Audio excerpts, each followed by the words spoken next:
The judge cleared his throat. "I assume there's a reason for this arrest?" he asked, his sharp gaze shifting between the officer and the prosecutor.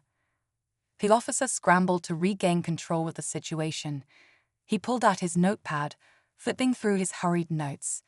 "Her name," he began, but stopped when he saw the prosecutor tilt her head slightly, as if she already knew where he was going with this. "I'd love to hear it," she said calmly, folding her hands in front of her. "Tell me, officer, what crime exactly do you believe I committed?" The way she said it wasn't aggressive, but it carried weight. It was the tone of someone who had spent years in courtrooms, who had questioned hundreds of witnesses, who knew exactly how to make a person sweat. He hesitated, glancing down at his notes again.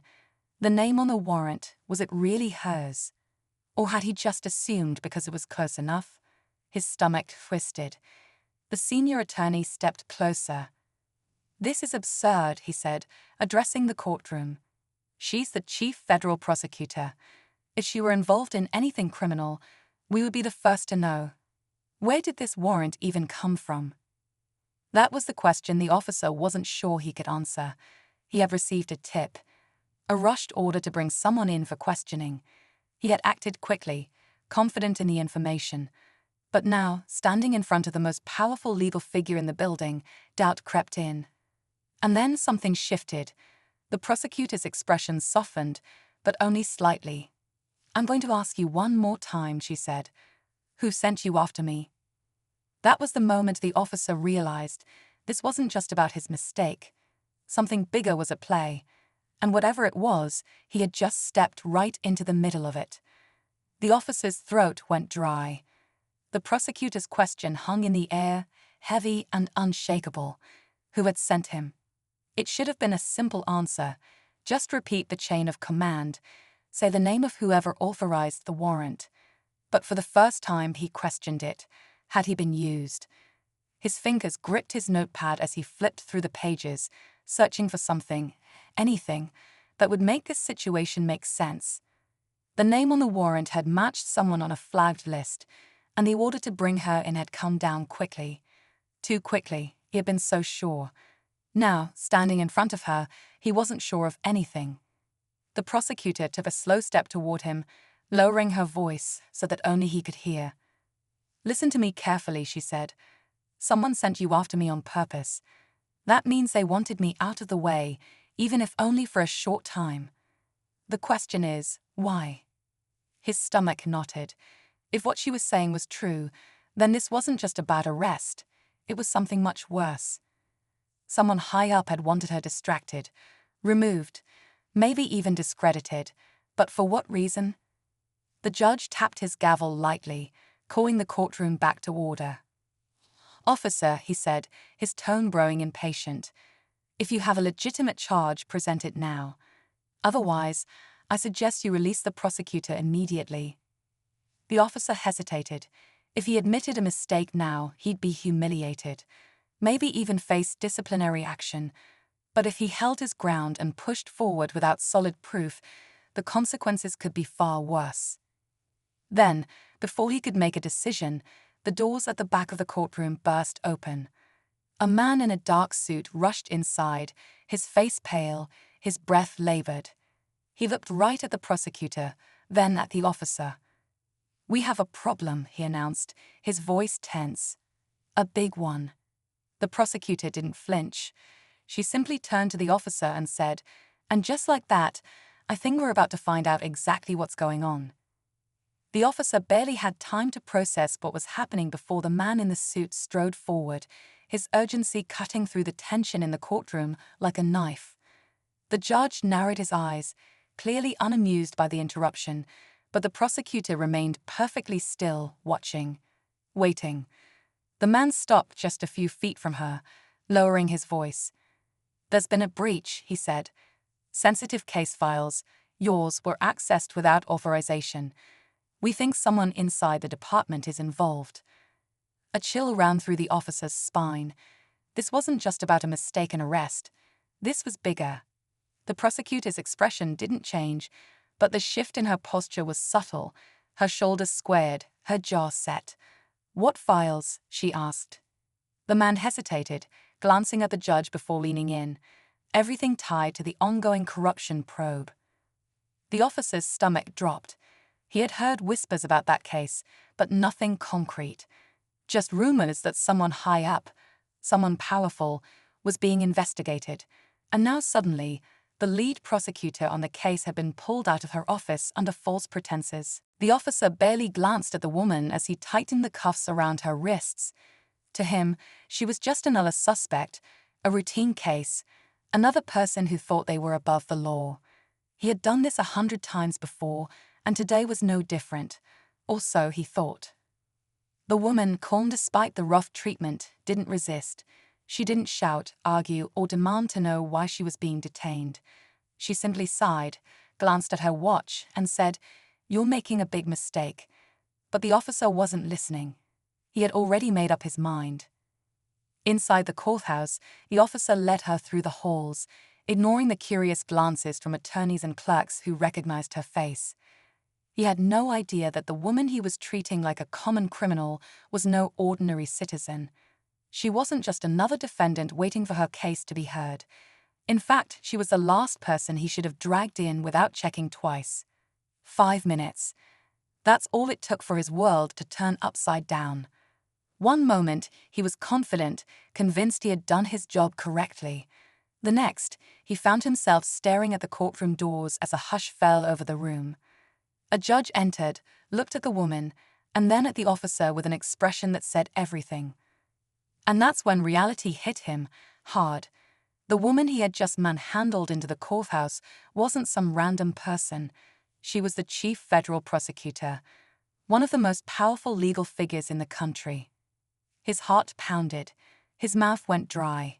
He had made a mistake, a big one. But the real question was, what would happen next? The officer swallowed hard, his grip tightening on the woman's arm before he quickly let go, realizing his mistake. His training had taught him to stay composed under pressure, but right now, panic was setting in. The murmurs in the courtroom grew louder as people recognized her. Some exchanged glances, others whispered among themselves. The chief federal prosecutor straightened her jacket, brushed off the sleeves like she had just walked through a bit of dust, rather than been dragged into a courthouse in handcuffs. She turned to the officer, her expression unreadable. Was she angry, amused, disappointed? He couldn't tell. One of the senior attorneys stood up from the front row, adjusting his glasses as he stepped forward. "Officer, do you know who this is?" he asked, his voice measured but firm. The officer knew now, and he wished he could turn back time just a few minutes. His mouth opened, but no words came out. The prosecutor glanced at the judge, who gave a slight nod. With calm confidence, she spoke for the first time since stepping into the courtroom. "I assume there's been some misunderstanding." The officer felt the weight of every eye in the room on him. He tried to recall every detail of the arrest. Had he even checked her ID properly? Was he acting on bad information? His mind raced, piecing together the events that led him here. A routine warrant check, a name that matched someone on his list, a rush to bring her in before asking the right questions. But this wasn't just a case of mistaken identity. No, it was something bigger. The way she carried herself, the way others in the room reacted, it was clear she wasn't just any prosecutor. She was someone with influence, someone who had the power to turn his entire career inside out with a single phone call. And yet, she wasn't yelling. She wasn't demanding anything. That was the part that unsettled him the most. What was she thinking? What was she planning? He had made a mistake, but the real question was, how much would it cost him? The silence in the courtroom stretched uncomfortably long. The officer could feel the heat rising to his face, his pulse hammering in his ears. He wanted to speak, to explain, but what could he say? There was no excuse for dragging a high-ranking federal prosecutor into court in handcuffs like she was some low-level suspect. Then sirens. Loud, overwhelming sirens. The lockdown lifted. Through the window, he saw agents in tactical gear flooding the building. The cavalry had arrived. The prosecutor turned to him. "You brought me in," she said, "but you also brought yourself to the truth." Minutes later, his radio crackled again. Suspects in custody. Stand down. It was over. As he stood there, watching the chaos settle, he knew his career would never be the same. But maybe that wasn't a bad thing. The prosecutor pocketed the flash drive and gave him a small nod.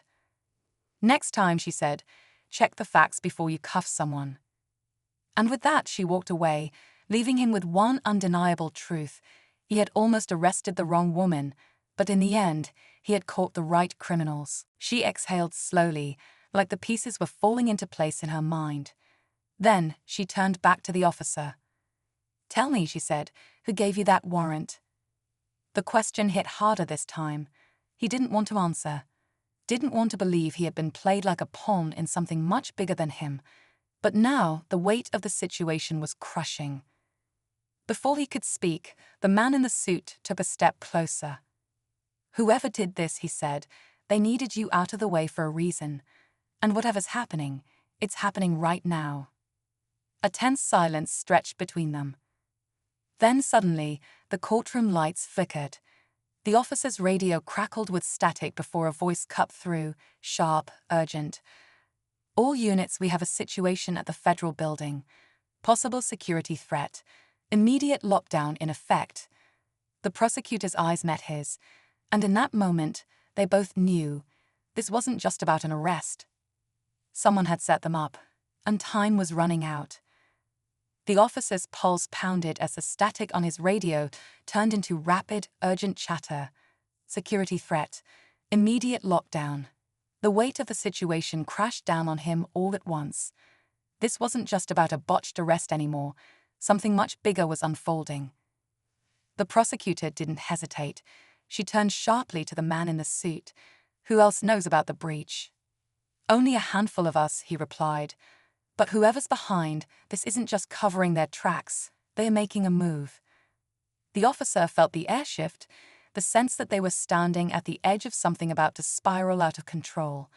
He had been pulled into this without knowing, used to remove the one person who might have stopped it in time. And now, as the courthouse doors suddenly slammed shut, sealing them inside under lockdown, he realized just how deep this went. Guards rushed through the halls, barking orders. Phones rang, unanswered. The judge pounded his gavel, demanding order, but no one was listening anymore. The prosecutor's gaze locked onto the officer. You need to tell me now, who sent you? He clenched his jaw.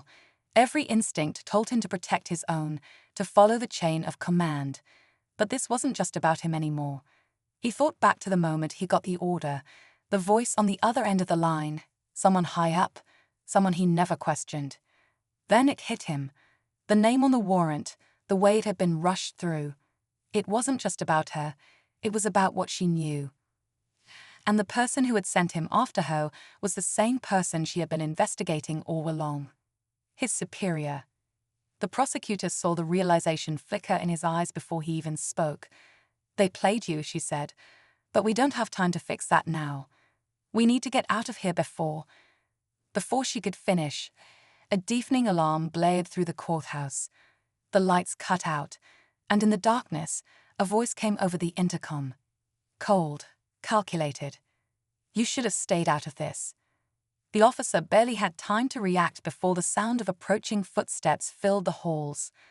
The officer barely had time to register the voice before the footsteps closed in. His instincts kicked in, his hand moving toward his holster, but the prosecutor grabbed his arm. Don't, she whispered. Not yet. The emergency lights flickered on, casting eerie red glows across the courthouse walls. The guards had vanished, either ordered away or choosing to stay out of whatever was coming. The prosecutor took a steady breath. We need to get to my office, she said. Now. They moved quickly, slipping through a side corridor. The officer's mind raced.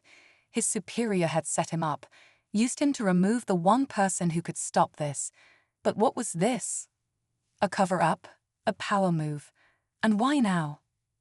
As they reached the prosecutor's office, she pushed open the door, rushing to her desk. A secure laptop sat there, still open, files flashing across the screen. She typed fast, her eyes scanning the data. Then she exhaled. "There it is," she muttered. "Financial records, sealed indictments.